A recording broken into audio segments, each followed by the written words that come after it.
بسم الله الرحمن الرحيم. الحمد لله الذي أنزل على عبده الكتاب ولم يجعل له عوجا قيما لينذر بأسا شديدا من لدنه ويبشر المؤمنين الذين يعملون الصالحات أن لهم أجرا حسنا ماكثين فيه أبدا وينذر الذين قالوا اتخذ الله ولدا ما لهم به من علم ولا لآبائهم كبرت كلمة تخرج من أفواههم إن يقولون إلا كذبا فلعلك باخع نفسك على آثارهم إن لم يؤمنوا بهذا الحديث أسفا إنا جعلنا ما على الأرض زينة لها لنبلوهم أيهم أحسن عملا وإنا لجاعلون ما عليها صعيدا جرزا أم حسبت أن أصحاب الكهف والرقيم كانوا من آياتنا عجبا إذ أوى الفتية إلى الكهف فقالوا ربنا آتنا من لدنك رحمة وهيئ لنا من أمرنا رشدا فضربنا على آذانهم في الكهف سنين عددا ثم بعثناهم لنعلم أي الحزبين أحصى لما لبثوا أمدا نحن نقص عليك نبأهم بالحق إنهم فتية آمنوا بربهم وزدناهم هدى وربطنا على قلوبهم إذ قاموا فقالوا ربنا رب السماوات والأرض لن ندعو من دونه إلها لقد قلنا إذا شططا هؤلاء قوم اتخذوا من دونه آلهة لولا يأتون عليهم بسلطان بين فمن أظلم ممن افترى على الله كذبا وإذا اعتزلتموهم وما يعبدون إلا الله فأووا إلى الكهف ينشر لكم ربكم من رحمته ويهيئ لكم من أمركم مرفقا وترى الشمس إذا طلعت تزاور عن كهفهم ذات اليمين وإذا غربت تقرضهم ذات الشمال وهم في فجوة منه ذلك من آيات الله من يهد الله فهو المهتد ومن يضلل فلن تجد له وليا مرشدا وتحسبهم أيقاظا وهم رقود ونقلبهم ذات اليمين وذات الشمال وكلبهم باسط ذراعيه بالوصيد لو اطلعت عليهم لوليت منهم فرارا ولملئت منهم رعبا وكذلك بعثناهم ليتساءلوا بينهم قال قائل منهم كم لبثتم قالوا لبثنا يوما أو بعض يوم قالوا ربكم أعلم بما لبثتم فابعثوا أحدكم بورقكم هذه إلى المدينة فلينظر أيها أزكى طعاما فليأتكم برزق منه وليتلطف ولا يشعرن بكم أحدا إنهم إن يظهروا عليكم يرجموكم أو يعيدوكم في ملتهم ولن تفلحوا إذا أبدا وكذلك أعثرنا عليهم ليعلموا أن وعد الله حق وأن الساعة لا ريب فيها إذ يتنازعون بينهم أمرهم فقالوا ابنوا عليهم بنيانا ربهم أعلم بهم قال الذين غلبوا على أمرهم لنتخذن عليهم مسجدا سيقولون ثلاثة رابعهم كلبهم ويقولون خمسة سادسهم كلبهم رجما بالغيب ويقولون سبعة وثامنهم كلبهم قل ربي أعلم بعدتهم ما يعلمهم إلا قليل فلا تمار فيهم إلا مراء ظاهرا ولا تستفت فيهم منهم أحدا ولا تقولن لشيء إني فاعل ذلك غدا إلا أن يشاء الله واذكر ربك إذا نسيت وقل عسى أن يهديني ربي لأقرب من هذا رشدا ولبثوا في كهفهم 300 سنين وازدادوا 9 قل الله أعلم بما لبثوا له غيب السماوات والأرض أبصر به وأسمع ما لهم من دونه من ولي ولا يشرك في حكمه أحدا واتل ما أوحي إليك من كتاب ربك لا مبدل لكلماته ولن تجد من دونه ملتحدا واصبر نفسك مع الذين يدعون ربهم بالغداة والعشي يريدون وجهه ولا تعد عيناك عنهم تريد زينة الحياة الدنيا ولا تطع من أغفلنا قلبه عن ذكرنا واتبع هواه وكان أمره فرطا وقل الحق من ربكم فمن شاء فليؤمن ومن شاء فليكفر إنا أعتدنا للظالمين نارا أحاط بهم سرادقها وإن يستغيثوا يغاثوا بماء كالمهل يشوي الوجوه بئس الشراب وساءت مرتفقا إن الذين آمنوا وعملوا الصالحات إنا لا نضيع أجر من أحسن عملا أولئك لهم جنات عدن تجري من تحتهم الأنهار يحلون فيها من أساور من ذهب ويلبسون ثيابا خضرا من سندس واستبرق متكئين فيها على الأرائك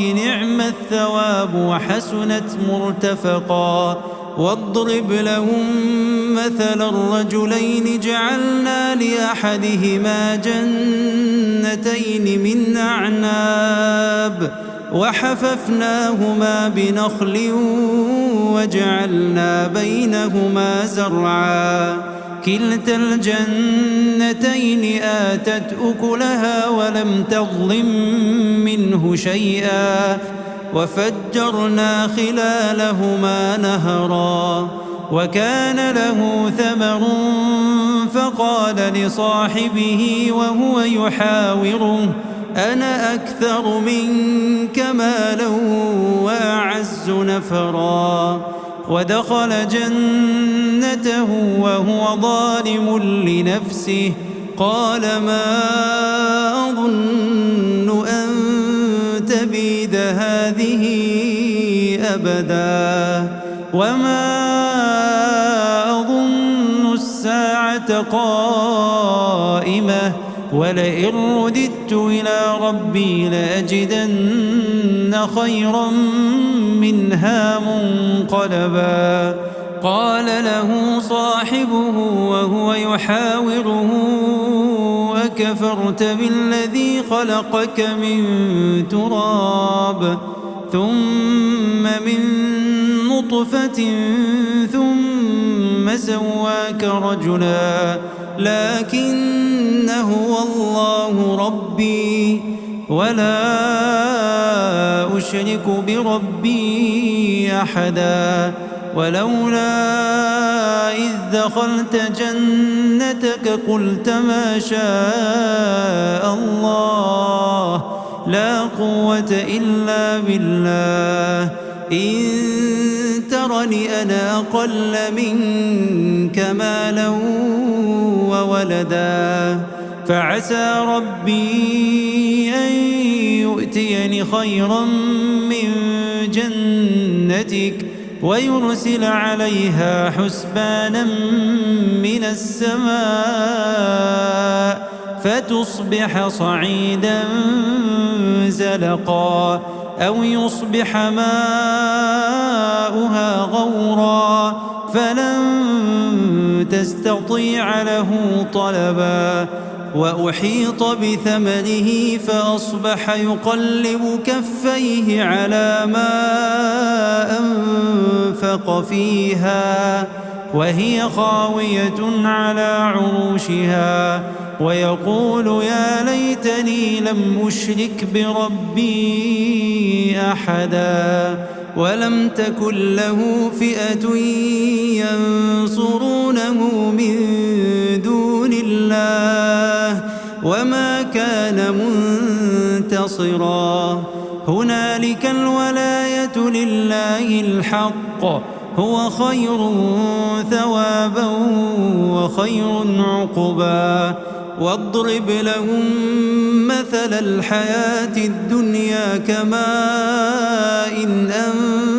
أنزلناه من السماء فاختلط به نبات الأرض فأصبح هشيما تذروه الرياح وكان الله على كل شيء مقتدرا المال والبنون زينة الحياة الدنيا والباقيات الصالحات خير عند ربك ثوابا وخير أملا ويوم نسير الجبال وترى الأرض بارزة وحشرناهم فلم نغادر منهم أحدا وعرضوا على ربك صفا لقد جئتمونا كما خلقناكم أول مرة بل زعمتم أن لن نجعل لكم موعدا ووضع الكتاب فترى المجرمين مشفقين مما فيه ويقولون يا ويلتنا ما لهذا الكتاب لا يغادر صغيرة ولا كبيرة إلا أحصاها ووجدوا ما عملوا حاضرا ولا يظلم ربك أحدا. وإذ قلنا للملائكة اسجدوا لآدم فسجدوا إلا إبليس كان من الجن ففسق عن أمر ربه أفتتخذونه وذريته أولياء من دوني وهم لكم عدو بئس للظالمين بدلا. ما أشهدتهم خلق السماوات والأرض ولا خلق أنفسهم وما كنت متخذ المضلين عضدا. ويوم يقول نادوا شركائي الذين زعمتم فدعوهم فلم يستجيبوا لهم وجعلنا بينهم موبقا. ورأى المجرمون النار فظنوا أنهم مواقعوها ولم يجدوا عنها مصرفا. ولقد صرفنا في هذا القرآن للناس من كل مثل وكان الإنسان أكثر شيء جدلا. وما منع الناس أن يؤمنوا إذ جاءهم الهدى ويستغفروا ربهم إلا أن تأتيهم سنة الأولين أو يأتيهم العذاب قبلا.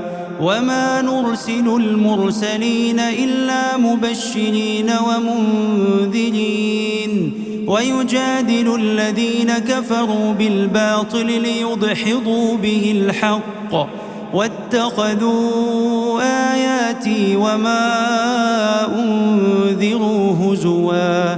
ومن أظلم ممن ذكر بآيات ربه فأعرض عنها ونسي ما قدمت يداه إنا جعلنا على قلوبهم أكنة أن يفقهوه وفي آذانهم وقرا وإن تدعهم إلى الهدى فلن يهتدوا إذن أبدا. وربك الغفور ذو الرحمة لو يؤاخذهم بما كسبوا لعجل لهم العذاب بل لهم موعد لن يجدوا من دونه موئلا. وتلك القرى أهلكناهم لما ظلموا وجعلنا لمهلكهم موعدا. وإذ قال موسى لفتاه لا أبرح حتى أبلغ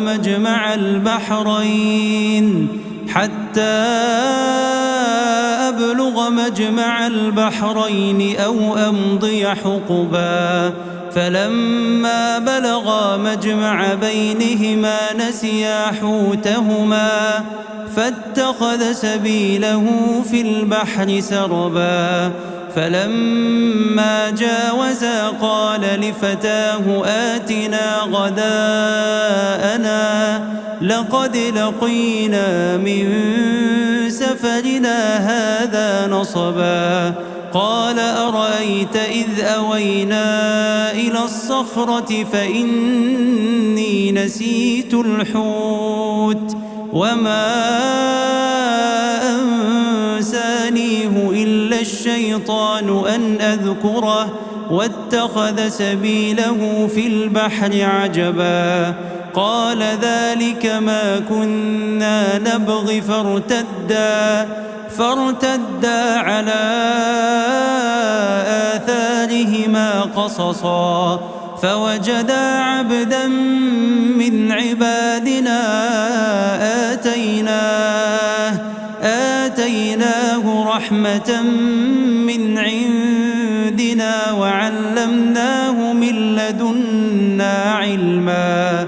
قال له موسى هل أتبعك على أن تعلمني مما علمت رشدا؟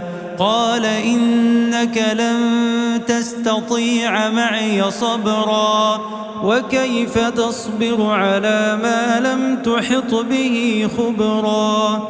قال ستجدني إن شاء الله صابرا ولا أعصي لك أمرا. قال فإن اتبعتني فلا تسألني عن شيء حتى أحدث لك منه ذكرا. فانطلقا حتى إذا ركبا في السفينة خرقها قال أخرقتها لتغرق أهلها لقد جئت شيئا إمرا. قال ألم أقل إنك لن تستطيع معي صبرا؟ قال لا تؤاخذني بما نسيت ولا ترهقني من أمري عسرا. فانطلقا حتى إذا لقيا غلاما فقتله. قال قتلت نفسا زكية بغير نفس لقد جئت شيئا نكرا. قال ألم أقل لك إنك لن تستطيع معي صبرا؟ قال إن سألتك عن شيء بعدها فلا تصاحبني قد بلغت من لدني عذرا. فانطلقا حتى إذا أتيا أهل قرية استطعما أهلها فأبوا أن يضيفوهما فوجدا فيها جدارا يريد أن ينقض فأقامه. قال لو شئت لاتخذت عليه أجرا. قال هذا فراق بيني وبينك سأنبئك بتأويل ما لم تستطع عليه صبرا. أما السفينة فكانت لمساكين يعملون في البحر فأردت أن أعيبها وكان وراءهم ملك يأخذ كل سفينة غصبا. وأما الغلام فكان أبواه مؤمنين فخشينا أن يرهقهما طغيانا وكفرا فأردنا أن يبدلهما ربهما خيرا منه زكاة وأقرب رحما. وأما الجدار فكان لغلامين يتيمين في المدينة وكان تحته كنز لهما وكان أبوهما صالحا فأراد ربك أن يبلغا أشدهما ويستخرجا كنزهما رحمة من ربك وما فعلته عن أمري ذلك تأويل ما لم تسطع عليه صبرا. ويسألونك عن ذي القرنين قل سأتلو عليكم منه ذكرا.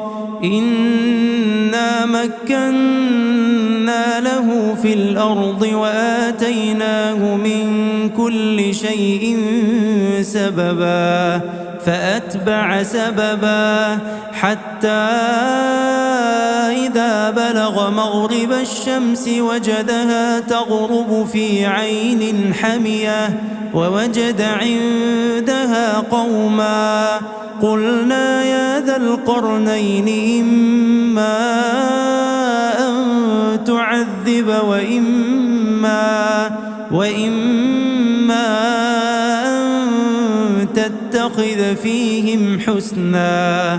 قال أما من ظلم فسوف نعذبه ثم يرد إلى ربه فيعذبه عذابا نكرا. وأما من آمن وعمل صالحا فله جزاء الحسنى وسنقول له من أمرنا يسرا. ثم أتبع سببا حتى إذا بلغ مطلع الشمس وجدها تطلع على قوم لم نجعل لهم من دونها سترا. كذلك وقد أحطنا بما لديه خبرا. ثم أتبع سببا حتى إذا بلغ بين السدين وجد من دونهما قوما لا يكادون يفقهون قولا.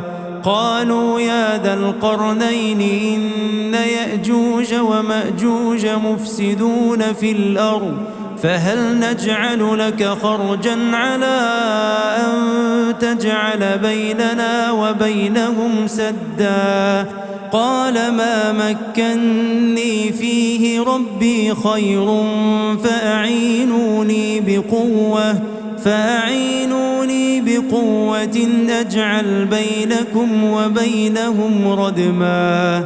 آتوني زبر الحديد حتى إذا ساوى بين الصدفين قال انفخوا حتى إذا جعله نارا قال آتوني أفرغ عليه قطرا.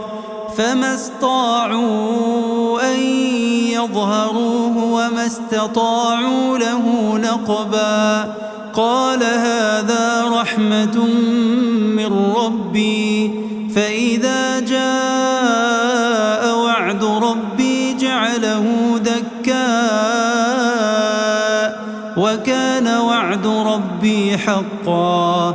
وتركنا بعضهم يومئذ يموج في بعض ونفخ في الصور فجمعناهم جمعا.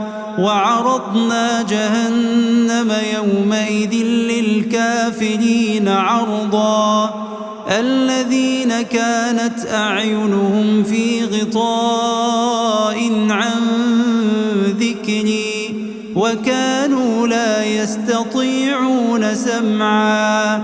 أفحسب الذين كفروا أن يتخذوا عبادي من دوني أولياء إنا أعتدنا جهنم للكافرين نزلا. قل هل ننبئكم بالأخسرين أعمالا الذين ضل سعيهم في الحياة الدنيا وهم يحسبون أنهم يحسنون صنعا. أولئك الذين كفروا بآيات ربهم ولقائه فحبطت أعمالهم فلا نقيم لهم يوم القيامة وزنا. ذلك جزاؤهم جهنم بما كفروا واتخذوا آياتي ورسلي هزوا. إن الذين آمنوا وعملوا الصالحات كانت لهم جنات الفردوس نزلا خالدين فيها لا يبغون عنها حولا. قل لو كان البحر مدادا لكلمات ربي لنفد البحر قبل أن تنفد كلمات ربي ولو جئنا بمثله مددا. قل إنما أنا بشر رسلكم يوحى إلي أنما إلهكم إله واحد فمن كان يرجو لقاء ربه فليعمل عملا صالحا ولا يشرك بعبادة ربه أحدا.